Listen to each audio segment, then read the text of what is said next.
Καλώς ήρθατε και πάλι στο κανάλι μου. Σήμερα θα μιλήσουμε για το πώς γράφω ένα βιβλίο, τον κανόνα 3.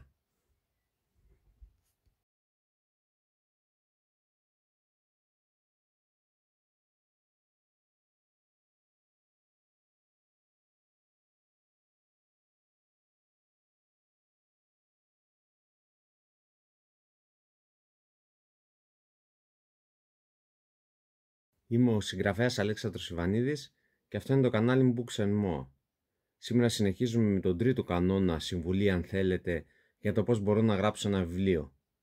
Όσοι παρακολουθούν σεμινάρια συγγραφής βιβλίων κτλ. Δεν το χρειάζονται αυτό το βιντεάκι. Εγώ απευθύνομαι σε όλους όσοι επιθυμούν να γράψουν ένα και μοναδικό βιβλίο και κατά προτίμηση την αυτοβιογραφία τους. Το έχω ξαναπεί, μου το έχουν ζητήσει άνθρωποι που έχουν ακούσει ότι γράφω, να γράψω την ιστορία της ζωής τους και δεν το κάνω, δεν είμαι βιογράφος. Υπάρχουν συγγραφείς που το κάνουν, εγώ δεν το κάνω. Πολλοί όμως το κάνουν μόνοι τους. Η ερώτηση αν γίνεται έχει απάντηση ξεκάθαρη, γίνεται, ναι. Εννοείται πως γίνεται, δεν είναι η πυρηνική φυσική. Μπορεί ο καθένας να γράψει, πως μπορεί ο καθένας να τραγουδήσει, πως μπορεί ο καθένας να χορέψει. Σίγουρα δεν θα είστε Φραντς Κάφκα.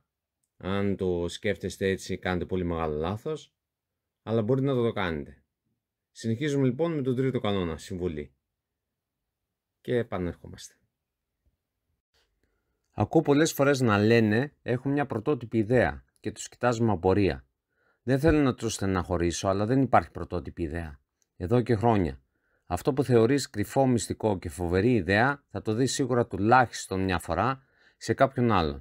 Και ξεκινάω από αυτό για να μην στεναχωρηθείς και κόψεις τη φόρα σου στη συγγραφή. Αυτό που θα κάνει τη συγγραφή σου διαφορετική δεν είναι η ιδέα, αλλά το πώς θα την παρουσιάσεις. Η δική σου στάση ζωής, τα δικά σου συναισθήματα και ο τρόπος που τα παρουσιάζεις. Η πρωτότυπη ιδέα λοιπόν είναι πολύ σπάνια.